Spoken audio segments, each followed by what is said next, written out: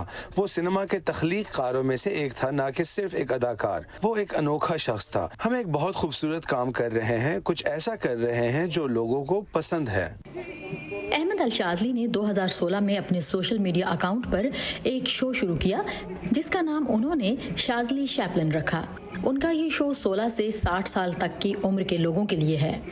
सादिया ज़िब्रांचा, Voice of America.